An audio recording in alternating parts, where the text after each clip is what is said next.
Thanks everyone for joining us for today's webinar. And today we are having a very special guest with us. Again, a very inspiring story of somebody making it to the C-suite executive level position. We are joined by Daksheep Singh today. Daksheep is the Senior Vice President, product management and digital transformation. Both of them are the buzzwords when we're talking about careers of today or jobs of the 21st century. So we're going to be, of course, dissecting that bit. Daksheep has had an impeccable career. It's close to about a decade almost with PeopleStrong itself. So 9 years, 8 months with PeopleStrong, has worked with companies like HCL Technologies, has also been, a firm testimony of the fact that you will have to upskill yourself. He didn't stop after doing the Soils PGPM program. Post that also has upskilled himself via the product management program at ISP. And when we look at his profile, he obviously considers himself to be a wizard and expert when it comes to analyzing the market trends, the customer feedback, to make sure that those product specifications are being given. And his forte, of course, lies in creating, and nurturing the product roadmap. And I love the vocabulary that he uses. He says he's a cartographer of sorts who tries to basically chart the journey ahead. And of course, we will let Daksheep only spearhead, his tell me about himself from his mouth. Just quickly before that, some housekeeping rules for everyone. Please, all of you, considering, Daksheep's entire expertise is predominantly into product, as well as he works with PeopleStrong, which is, a company that is radically transforming the way HR practices are being implemented, and digital transformation is again one of the key fortes. So any questions that you're having, please feel free to put it in the Q&A section. Post Daksheep introduces us and just walks us through his entire career. We will take all of those questions one by one. So please don't hesitate.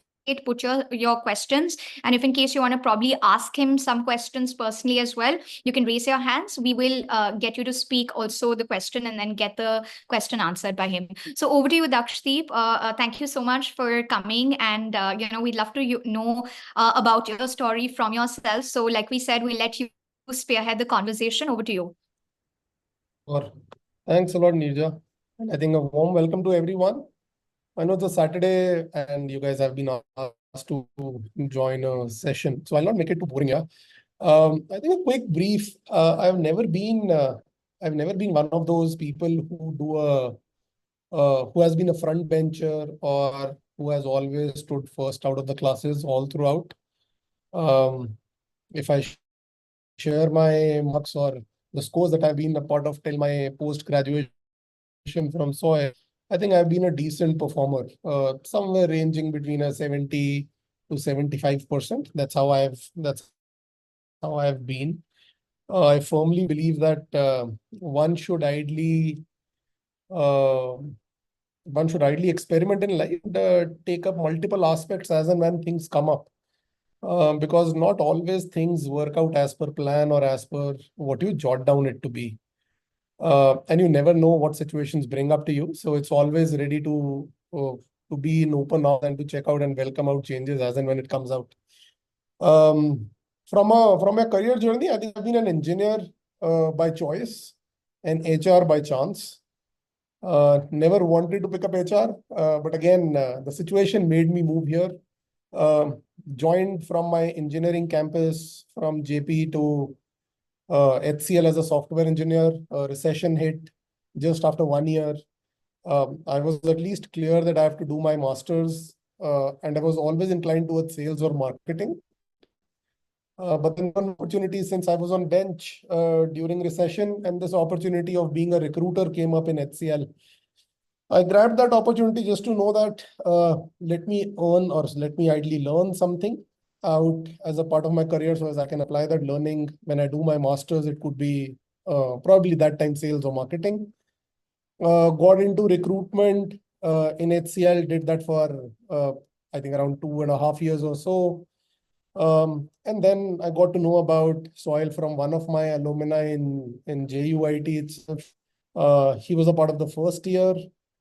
I asked him about how the college is, how placements are. While he was also part of the first year, he didn't have a clue because that time I think the placements were not yet on, and that was the first batch ever for Soil. And this I'm talking about Soil and not the SOBD side of it. So the only thing was, I think what helped me there was that at least go ahead in terms of, because I found it exciting, I found it interesting in terms of the curriculum. I had somebody to look up to ideally, as well, saying that if somebody as a senior of mine is there, ideally it should be a good place to be. And the best part was that I didn't keep any good hopes, right? What could have happened worst? Perhaps not getting placed. Uh, and I would have landed up going back to HCL that was making me on some 4.5 lakhs, assuming that there would be a 1 year hike given to me.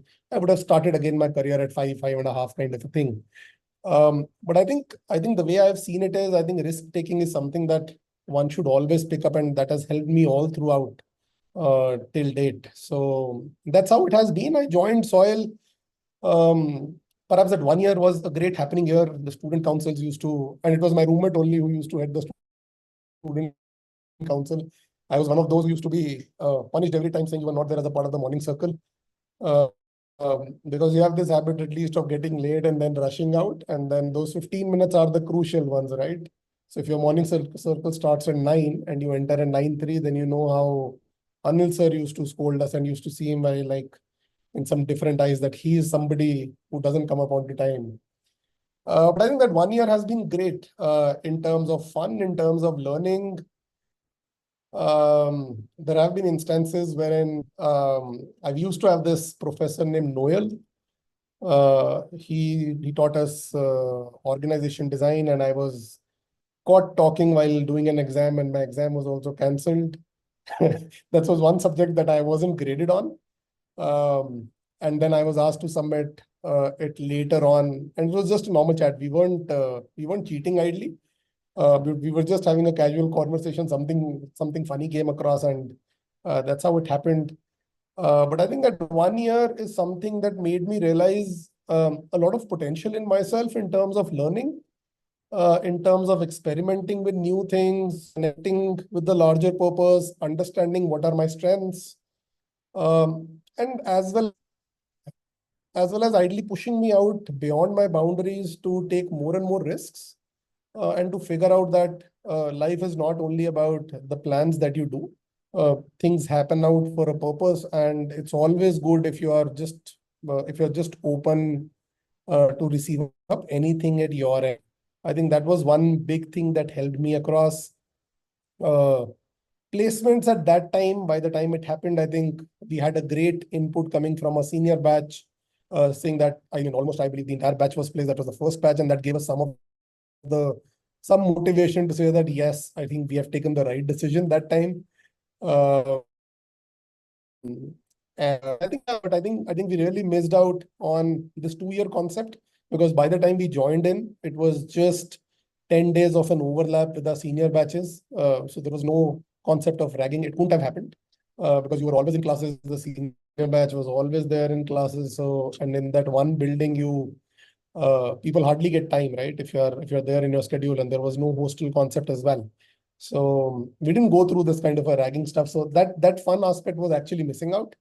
We always used to tell Anil sir during that time that ideally you should open up hostels and stuff. But I think sooner or later, I think the things have come on to be true, right? That's already being there. So I think that's how my soil journey has been. We were 6 people staying in a flat, doing all fun, doing all studies together. We have had sleepless nights and just to close assignments. And obviously you can't copy. Then the plagiarism thing comes across, and then you're graded 0. So you have to at least be creative, do at least whatever, but at least from your perspective. And yes, I agree. I think a lot of you would still feel that there are a lot of things that you feel and that's something that you'll realize when you join the industry, that not everything that you learn would be used on the day one. But I think keep that patience. You'll realize that a lot of concepts that you would have learned. I mean, till date, I'll tell you a practical scenario. I always used to know that statistics, I don't know why I've been learning. That's one of while mathematics was always a strength for me, but this was one subject that I was like, when I joined, and it has been good, how much time post? I think 13 odd years that I've been working post soil. And it's now that I realized that how important statistics was. And this realization came up when I was doing this ISB course of mine on product management, in terms of analyzing customer feedbacks and stuff. A lot of those methods are being recalled. And to be honest, I don't recollect any of them. So it's a good rework for me to actually go back and realize on things that are important. But I think that's something that you'll actually realize with time that will come across. I think post soil, you can call it as luck, or perhaps people in HCL ideally saw my talent. They actually rehired me. I was one of the first people to join from campus as a part of your process and technology team. That's what it is called in HCL. That was the first time I actually got this exposure on how the tech world looks like, what it is in terms of reviewing processes, policies, and perhaps re-engineering them in terms of how can we make life easier for employees at that time, right? Because I was part of HCL only, and I had to focus on how can I make those employee experience better. That's where I started gaining this insight on what HR tech is all about. How do you do process consulting? And that's where, while I think prior to MBA, I was only privy to recruitment, and that's what I did while I took an IGP. But I think post that is when I started relating things to the entire HR landscape. Apart from recruitment, I was aware about how different processes in HR work, what is the relevance of each one of them, while despite of not being an HR BP. But again, that was not something that I always wanted to be either. But I think that's where I realized that what the entire HR landscape is all about, and I was able to actually practically relate it as well with my work. I did some good 3.5 years there before I thought of actually taking a big risk in my life to say that leaving an organization of, at that time, 95,000 employees and joining an organization known as PeopleStrong, who had at that time some 650 odd employees only. The only reason of me taking this step, while ideally people generally look out that if you are a part of a big enterprise organization, you generally look out for something as a bigger organization. And honestly, I got an offer from Oracle as well, that I dropped just one day prior of joining PeopleStrong, because somehow I wasn't convinced. I didn't want to be a small fish in perhaps an ocean. I thought that let me not jump into the ocean, let me pick up a lake or a sea and perhaps be a bigger fish out there. The only reason of that was, and what I realized during that time, that in startup, at least, while despite there is all chaos, even still there today, but your learning is immense. You get to know things all across, you have to do things by your own self. I'm not saying joining an enterprise doesn't make sense. My learnings in HCL actually helped me out on whatever I'm doing in PeopleStrong. At least for the first couple of years, I realized that whatever I've learned there was something that this organization was looking out for, and that experience really helped. But again, it's altogether a different journey when you join a startup or a small organization. There are challenges. You'll figure out that you have to. There is chaos. You'll have to figure out your own way. But I think if you love to thrive, if you love to thrive out of chaos, then joining a startup is perhaps the best place to be in.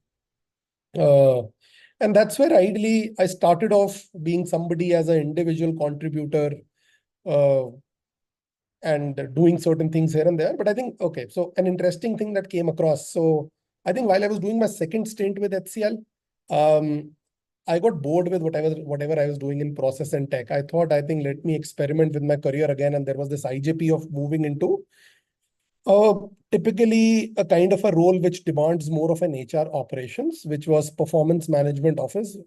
And typically the role demanded me to evaluate KPIs, allocate KPIs across the globe to all the employees and the senior leaders, and then doing the evaluation, which links up to their performance bonuses.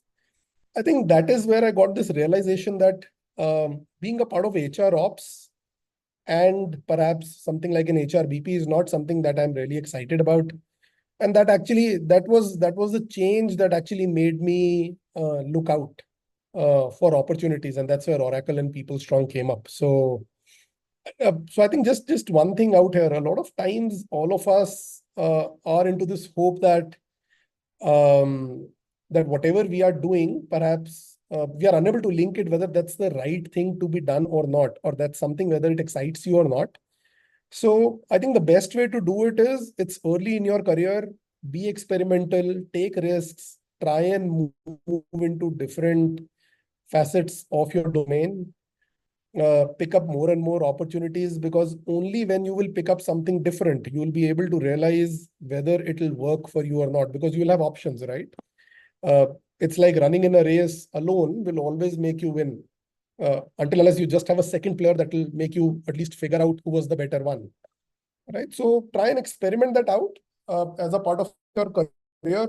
I've had a lot of friends of mine, of your age at least, who have actually reached out to me to figure out, saying, how did you figure out that HR tech is your forte? And I think the only way it has figured out is just that in my career, I took over additional roles, or not even say additional roles, but I did those internal career moves rather, to figure out what different can I learn. And while doing that, I realized that this is one area that always keeps me excited.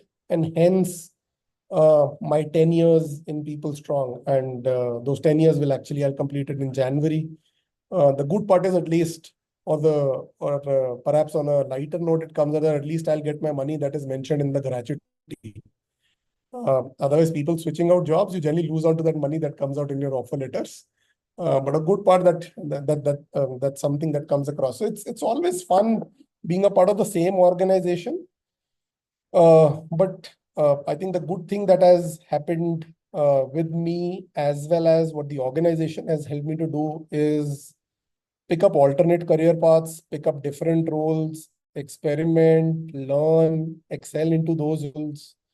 And that is something that has made me reach to where I am. I don't say that I'm one of the greatest in HR or perhaps in PeopleStrong. There are people who are way beyond my intellect. But at least how I see as my forte, how I see myself uh, in the HR industry, is somebody like an HR tech enthusiast, or somebody as a visionary, just like you have Josh Burson. That's what I envisage about myself to be in future. I don't know whether it's a 5 years journey, 10 years journey, could be by my retirement. But that's the path that I have chosen for myself. And that is what I've realized, that uh, perhaps people have said that you have done your master, why not a CHRO? Somehow that's my own career choice. I feel that I link more to HR and HR tech, and that's where these advisory roles and these consulting roles are something that more suit to me. Um, there's nothing right or wrong in anything. So a lot of times people have this doubt, saying, I have been given this role, whether it will be right for me in my career. See, you never know where you land up, right? I never knew uh, while I did my master's from soil and I did my first stint with HCL again. Um, I never knew where I'll land up, right? I mean, from there, if I can't foresee a 13 years down the line kind of a journey. So a lot depends on how you take those steps. Uh, be at least clear with your vision. If you know where you want to reach, you will eventually reach there. Perhaps the path may not be a straight line. You will have a lot of hurdles in between, but at least just keep that focus for yourself, that's the place you want to see yourself in your career. Those places are not designations. Trust me, designations today in India are just free of cost. You'll get them live, left, right, center. It's more or less on the role that identifies the same. So focus on the roles and not on the designations. A lot of people get confused in both. Roles is what you do, designation is what it is called. Uh, I mean, I can call any of you as a vice president. Will it make sense? Perhaps the answer is no. If that makes you happy, but that's okay. Right. So that's how, at least in India, the designations come out to be. So focus at least in terms of how do you see yourself as a learning path? How do you see yourself making an impact in the industry that you join in? That should be your vision, and try and take up steps and try and reconcile on whatever you are doing, how that adds up to that vision of yours. I think that is one thing that will help you. You can also pick up some small milestones for yourself. So I'll tell you a couple of very funny ones. So while I was in HCL in my first stint, right, before I joined Soil, I always had this dream that when I leave an organization, no, my senior should come and tell me that, Daksh, please ruk jao, don't go. We want you here. I know it's a very funny thing, but that was something that I always wanted, and I always felt that, come on, I mean, it's such a nice feeling that you are leaving the company and somebody is just coming across saying that, oh, please stay, we'll give you whatever you want. And I think I made that happen. And the way I made it happen was just by doing and focusing my work, right? I was a performer there. People saw my performance. They had this realization that I leave that impacts. Obviously, people leaving the organization doesn't make an organization fall down, but it's just that it breaks that team, right? So you see that gap, which obviously takes some times to get filled in. So I think that's how that was one thing that happened. And when I joined PeopleStrong, I always used to get fascinated in my second stint in HCL that I always used to see a lot of people writing in print media. So I used to see the CHROs or the vice presidents there, blogs, being a part of newspapers, magazines, and stuff. So when I joined PeopleStrong, you won't believe when I was done with my interview, I was asked that, do you have any questions for us? My only question to them was, if I get selected, will I be allowed to write for PeopleStrong in the print media? Uh, because that is where I saw my vision, right? I always wanted to be positioned in the market, and that was one key objective, right? If I have been given that opportunity, at least I can express my thoughts, that visibility gets increased, obviously, along with my learning, right? And trust me, PeopleStrong has played a huge role. Uh, in the last 10 odd years, if I go on the social media side of it, I remember when I joined PeopleStrong post Soil, I had some 3,000 odd followers, and today I'm sitting at some touching at 29K. Not a great increase per se because I don't post that often. But I think that's what at least I made my reach out to be. And just that, I still have that vision in my mind in terms of being a visionary in HR tech or somebody as a valued advisor to anybody in that HR tech field, right? A lot of CHROs have been I keep on interacting with a lot of them as a part of my role, and I think it's a good thing to say that a lot of people admire the way I work with them, or at least I have been assisting them in terms of driving the organization agenda to the next level. So I think that's a quick thing about myself. Few things that have actually helped me here very clearly is ability to take risks. Be ready to take up any role that comes up your way. Just try and learn from whatever possible from it on how it actually sums up to your overall journey. There is nothing wrong and right in a career. A lot of times early in career, you figure out that this is not something that I'm liking. I think it's too early, right? So I think anything and everything, whatever comes your way, ideally makes you learn something, makes you either learn good part of it or makes you either learn what you should not do in your life, right? So it's always good to actually learn, spend in some time, at least in a role for at least a couple years before you do an evaluation, whether it is exciting or not, because early in your career, you generally don't realize. You generally go ahead so you'll have one of your friends of yours who will speak to you and say, there मेरा role तो बहुत अच्छा चल रहा है, मुझे ऐसे मिलता है, and then you feel that complex, right? कि यार मेरे में तो ऐसा है. And the fun part is, while I joined PeopleStrong, right? And there was a friend of mine who used to work in Airtel. So I used to ask him, so he used to correlate that something that I do is something that the process and technology team there used to do. And he used to always say, यार ये team तो कुछ करती नहीं है, आती है coffee पीती है, बैठती है, 1 घंटा मीटिंग करती है, घूमने चले जाते हैं. And I always used to realize, यार come on, मेरे पास तो टाइम ही नहीं होता कभी after joining at least this organization. But I think that's where it is. I don't know where those people are today. They would have been doing great in their career, but I think don't compare yourself with others. Just focus on your growth, just focus on your learning, and trust me, you will reach eventually to the place where you want to be in your career. So that's it. That's about me. I'm open to any questions that you have. Feel free to ask anything, whatever you feel like. Absolutely. Very interesting. I think your entire journey, the way that you said you decided to make sure that, you didn't want it to be a small fish in a big pond. And that's why you probably decided to, leave HCI Technologies and take up the role at PeopleStrong. And you decided to be that huge, large fish in that small pond and making that big.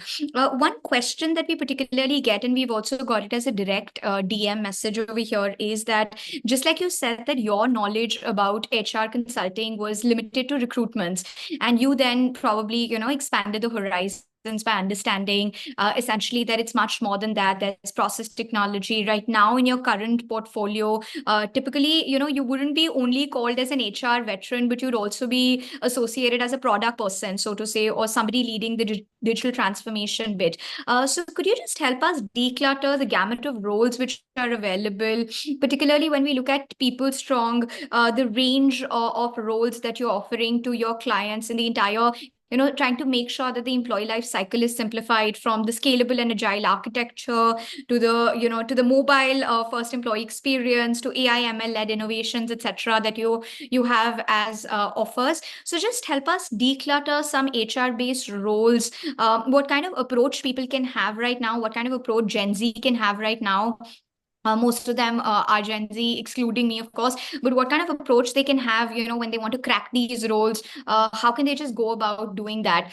So could you just help us understand that bit as well? Sure. Considering you, of course, got it through the, just connecting the dots, and you kept on, having that hustle mindset and going and reaching. But typically, if people want to actually learn that, could you just help us understand that bit? Sure. So I think, see, being a part of the product team now, because that's something which is a very unique role in itself in terms of when you consider HR. So I think where HR has helped me is obviously the domain expertise, because the organization is all about HR technology, and that's where I carry that domain. But um, from a perspective of ideally the skills which are being required today, what ideally we look up to is typically ability to solution, analytical thinking, problem solving skills, ability to manage an audience, which is typically your communication aspects, and a good aspect on negotiation skills. I think these are some of the areas which a product manager we look up to when we look up for people who can join PeopleStrong.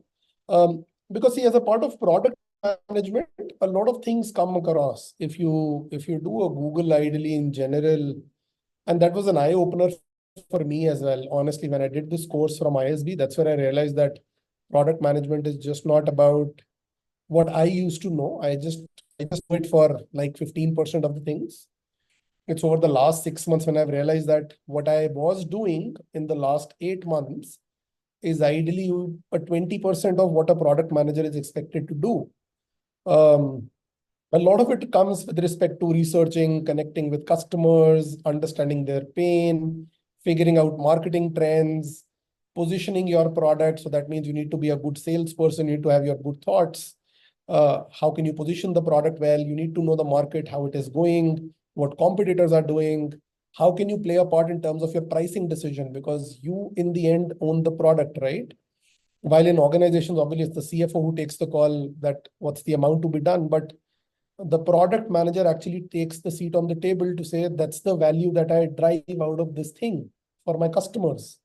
And that's where ideally people who have good analytical skills, people who have good problem solving skills, people who can adapt to new things, because a product market is always an upcoming market. It's not something that remains as a static from a learning perspective, right? So it's the same thing. Ideally, let's think that had Apple still continued with iPhone 5, the organization would have shut down, right? They have innovated from a 5 to a 16, right? So that's what a product organization is all about, right? You have to be innovative, think out of the box, be creative in your thoughts. And that's what ideally we look out for. These are the things that people look out for, and as well as obviously energy for an individual, because See, the domain is very different from a normal HR domain.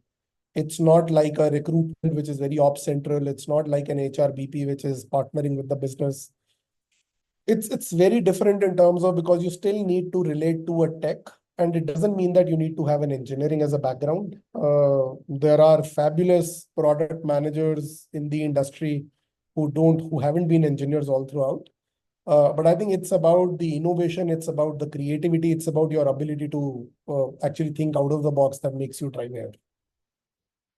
I think one of the things that happened, and I think you can check out with the batch for which we came out for placements on the product side of the roles, they were given a case study, and the case study was a scenario saying that you need to set up something. How would you go about it, right? It was like you have to set up a cafeteria in Google. That was one case, and there was another saying that I think you're a part of a manufacturing organization and you have to look out for managing attendance for your employees.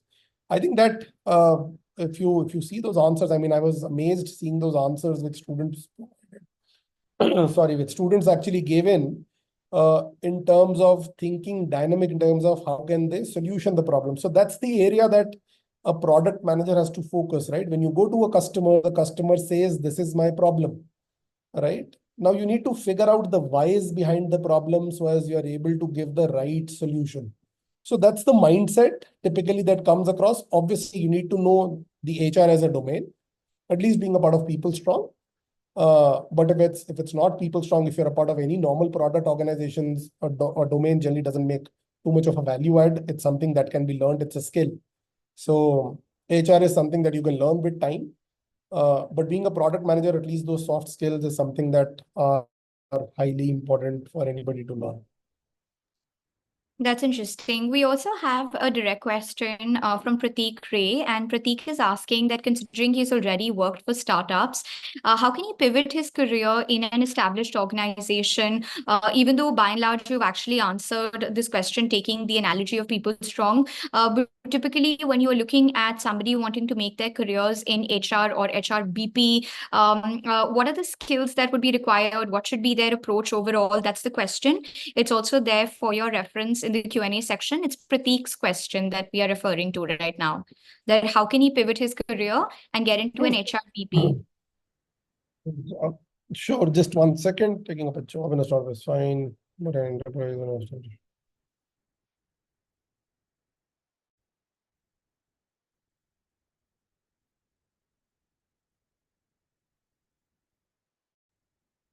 Thanks for the question, Prateek. I just read it. So I think Prateek, see the good, and obviously, as I suggested that being a part of enterprise is not at all bad. Yeah, I have been a part of India's second largest services organization. So it's just that it's about your career choice. The selection criteria or the skills are no different.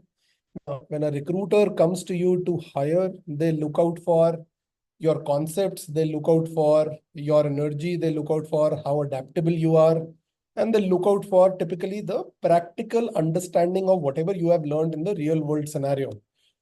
Let me pick up a thing, right? So I was doing this evaluation for, I think, few of your batchmates could be when I was reviewing your internship presentations. A lot of them did internships in TA. I mean, at least the people whom I was reviewing. Coincidentally, none of them, and I'm happy if you want to go on unmute and we can just have a conversation around it as well. But I think a lot of those people were for sure clear in terms of how a recruitment happens, right? You need to go ahead, search for profiles. You need to go ahead, get them screened, get them interviews lined up, give them offers and so on and so forth. But people were not aware about what are recruitment matrices, right? That's what a recruiter looks out for. If you have to stand different from the crowd, it's about how practically you can link. It's as simple as, let's say there are two people, let's say me and you, and the target is given out to be positions to be filled in, or let's say 10 in number of a similar skill set that both of us work on. How do you consider, and let's say both of us are able to do the job well, both of us are able to reach our target. How do you and that's a question to you, you can unmute yourself and answer. How do you figure out how, I mean, if that question is to you, how would you evaluate who did well? If I have to tell you that, pick up three scenarios or three typically matrices for evaluation, or three KPIs for evaluation between me and you.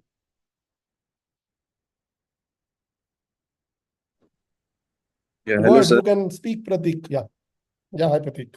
Yeah, good evening, sir. Sir, there can Good be evening. various to evaluate the candidates. And if I had to choose three candidates, so I'll be having a psychometric No, test. hold on. The question is different. I'll Okay. correct it here. So both you and me were given a target of hiring 10 candidates in an organization. We did it, right? Now, but one of us can be promoted, the other cannot be promoted. How do I evaluate a Pratik and a Daksh so that I can select one of us who can be promoted?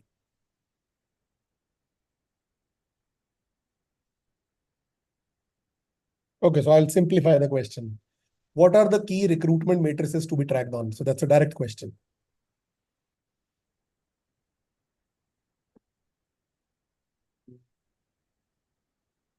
Go ahead, answer. I mean, you can answer anything here, whatever is there in your mind. Yes, sir. Just a minute. Just can I think.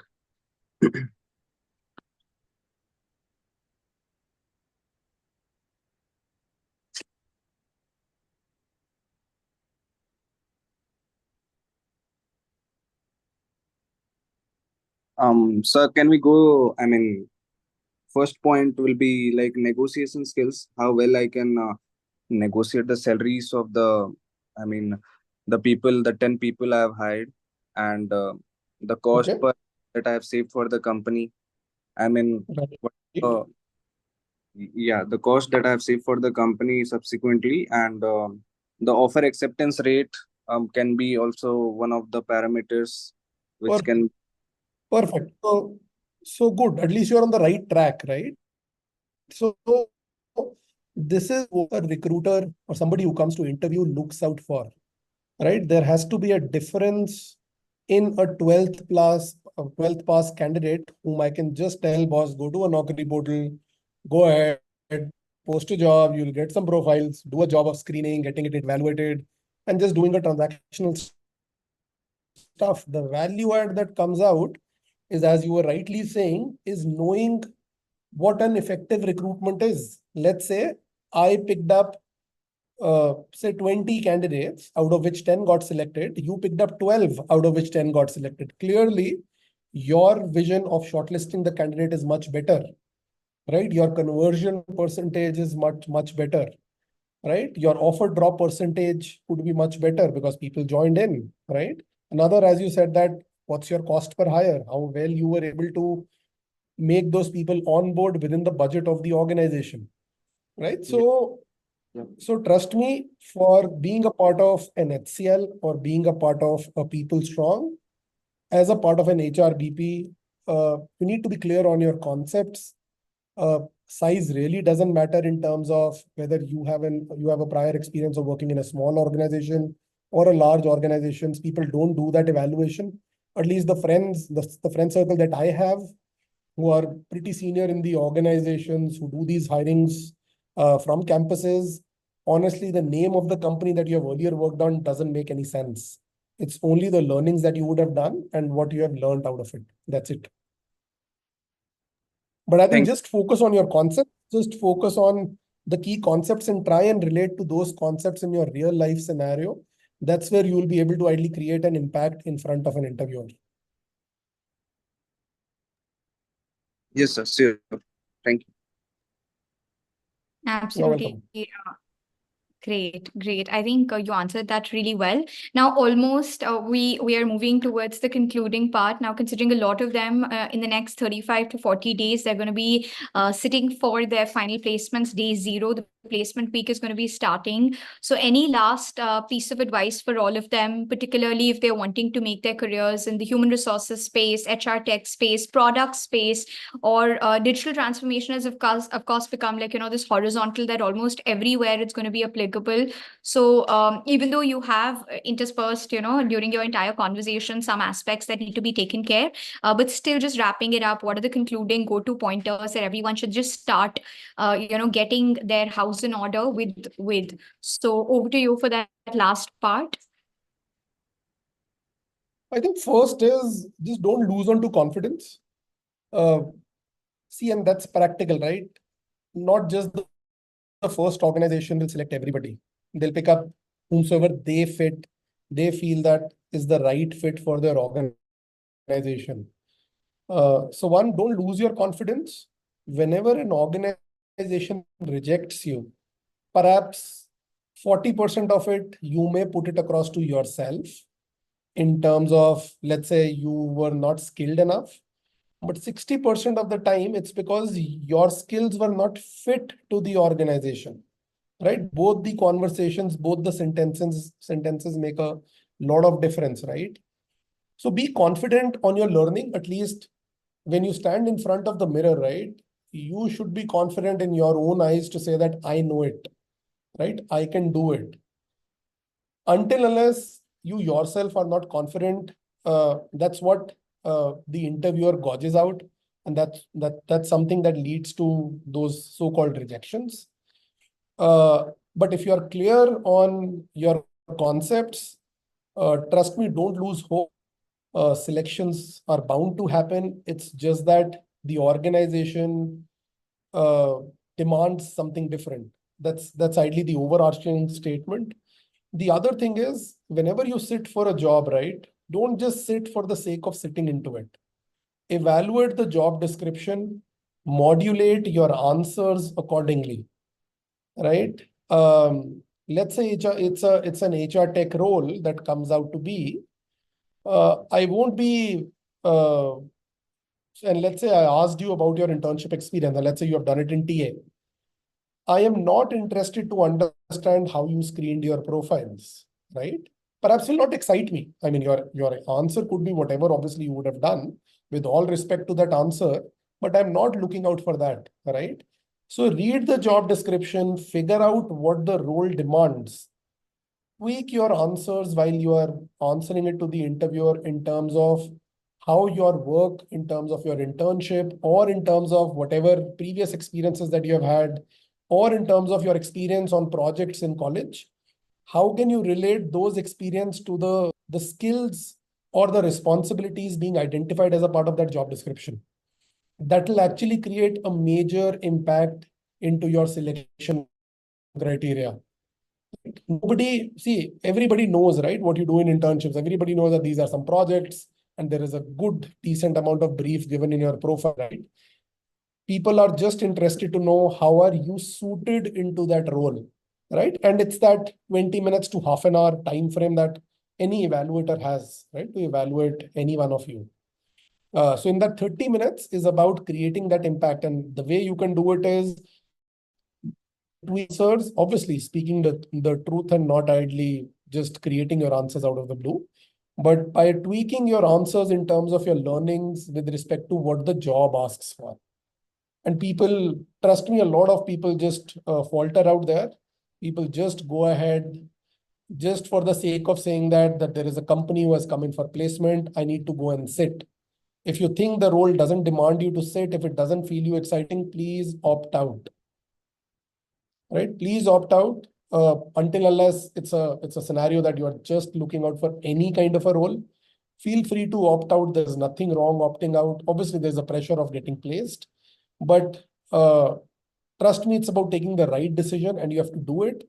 Be ready with your concepts on the job that is being evaluating you and what they are looking out for. So tweak your profiles, tweak your discussions, tweak your concepts, tweak your experiences from your industry, from your internships that you would have done, one internships, two or multiple, whatever, in terms of how that work that you did can create an impact, or how that ideally collates up to what they are looking out for.